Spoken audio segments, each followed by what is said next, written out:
నమస్తే అండి, welcome to Radharani's kitchen. ఇవాళ వీడియోలో మరో కొత్త రెసిపీతో మీ ముందుకు వచ్చానండి.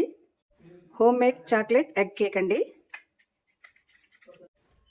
పిల్లలు ఎంతో ఇష్టంగా తినే చాక్లెట్ కేక్ అండి. ఇంట్లోనే ఈజీగా తయారు చేసుకోగలుగుతాం.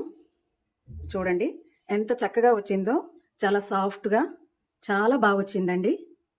ఈ తయారీ విధానం మీకు తెలియాలంటే వీడియోని ఎక్కడ స్కిప్ చేయకుండా చివరి వరకు చూడండి. చాక్లెట్ ఎగ్ కేక్కి కావాల్సిన పదార్థాలండి: కోకో పౌడర్, పంచదార, మైదా, నెయ్యి, 5 ఎగ్స్, మనకి ఎలా వీలైతే అలా తగినన్ని dry fruits, baking powder, vanilla essence. Cake తయారు చేసుకోవడానికి ముందుగా కుక్కర్ పెట్టుకుని తగినంత ఇసుక వేసుకుని స్టాండ్ ఒకటి పెట్టుకుని వేడి చేసుకోవాలండి. 10 నిమిషాలు సిమ్లో పెట్టుకుని వేడి చేసుకోవాలండి. కేక్ తయారు చేసుకునే గిన్నెలో బటర్ పేపర్ వేసుకుని తగినంత నెయ్యి వేసుకుని ఇలా అప్లై చేసుకుని ముందుగా ఉంచుకోవాలి. నెయ్యి అప్లై చేసుకున్నాం కదా, మిక్సీ గిన్నెలో 4 యాలకులు, పంచదార వేసుకుని మిక్సీ చేసుకుందామండి. 1 గ్లాసు మైదా వేసుకోవాలండి. 2 స్పూన్ల కోకో పౌడర్ వేసుకుని 1 స్పూన్ బేకింగ్ పౌడర్ వేసుకుని చక్కగా జల్లించుకోవాలండి. ఇలా చక్కగా జల్లించుకున్నామండి. ఇప్పుడు ఈ ఎగ్స్ని ఒక బౌల్లో వేసుకోవాలండి.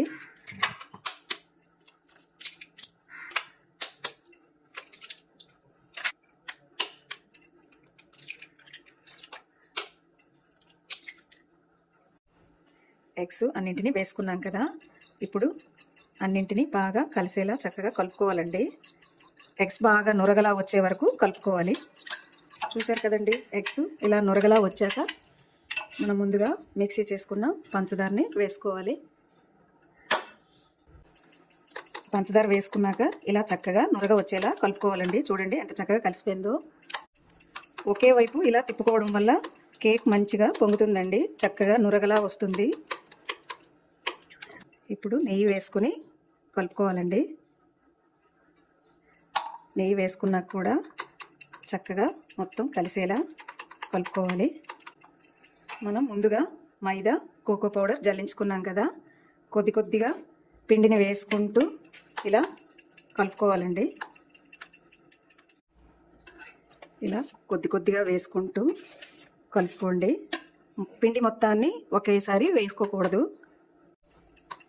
మీ దగ్గర విస్కర్ ఉంటే విస్కర్తో కలుపుకోవచ్చు, నాకైతే ఇలానే అలవాటు. చూశారు కదండి, వేసిన పిండి అంతా చక్కగా కలిసిపోయింది.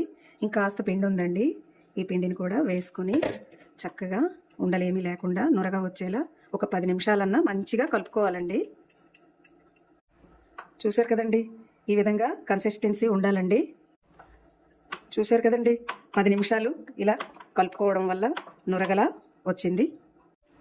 పిండి అనేది ఈ విధంగా వచ్చిన తర్వాత 2 స్పూన్ల వెనీలా ఎసెన్స్ వేసుకోవాలండి. దోసపప్పు కూడా కొంచెం వేసుకుందాం. మీ పిల్లలు ఏ డ్రై ఫ్రూట్స్ అయితే ఇష్టంగా తింటారో ఆ డ్రై ఫ్రూట్స్ అన్నింటినీ వేసుకొని ఇలా చక్కగా కలుపుకోవాలండి. అన్నీ వేసుకున్నాక చక్కగా ఇంకొక 2 నిమిషాలు కలుపుకోవాలండి. చూడండి ఎంత చక్కగా నురగలాగా చాలా బాగా వస్తుందండి. ఇలా వచ్చిన తర్వాత ముందుగా మనం కేక్ గిన్నె రెడీ చేసుకున్నాం కదా, ఈ మిశ్రమాన్ని వేసుకుందాం.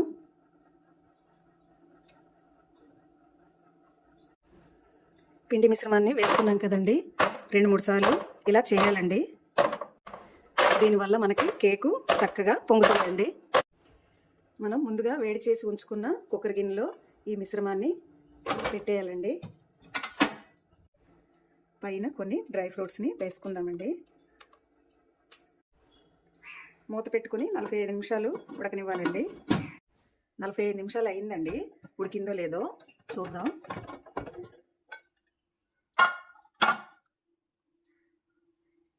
ఇంకాస్త ఒక పావు గంట ఇంకా టైం పడుతుందండి, కాస్త మెత్తగా అనిపిస్తుంది ఇక్కడ. ఇంకో పావు గంట ఉడకనిద్దాం. పావు గంట అయిందండి, ఉడికిందో లేదో చూద్దాం. ఉడికిపోయిందండి. కేకు ఉడికిందా లేదా అన్నది ఒకసారి ఇలా చెక్ చేసుకోవాలండి. చూడండి చక్కగా ఎటువంటి ముద్దగా ఏమన్నా ఉంది అనుకోండి చాక్కి అంటుకుంటుంది. అంటుకోకుండా ఇలా నీట్గా వచ్చింది అంటే చక్కగా ఉడికిపోయినట్లు. స్టవ్ ఆఫ్ చేసుకుంటున్నానండి. స్టవ్ ఆపుకున్నాక అరగంట అయిందండి. ఇలా సైడ్లు అనేవి నీట్గా ఇలా చేయాలండి.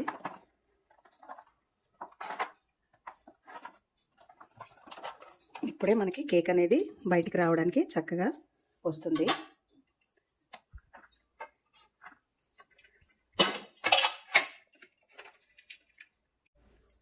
ఇలా నెమ్మదిగా పైకి తీసుకోవాలండి.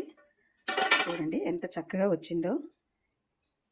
పైన మనం వేసుకున్న పేపర్ని ఇలా నెమ్మదిగా తీసుకోవాలి. చాలా సాఫ్ట్గా వచ్చిందండి.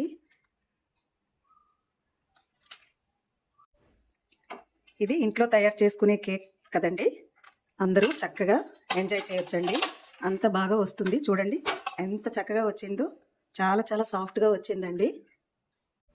మీకు గనక ఈ వీడియో నచ్చినట్లయితే లైక్ చేయండి, షేర్ చేయండి, మా ఛానల్కి సపోర్ట్ చేయండి. Thanks for watching.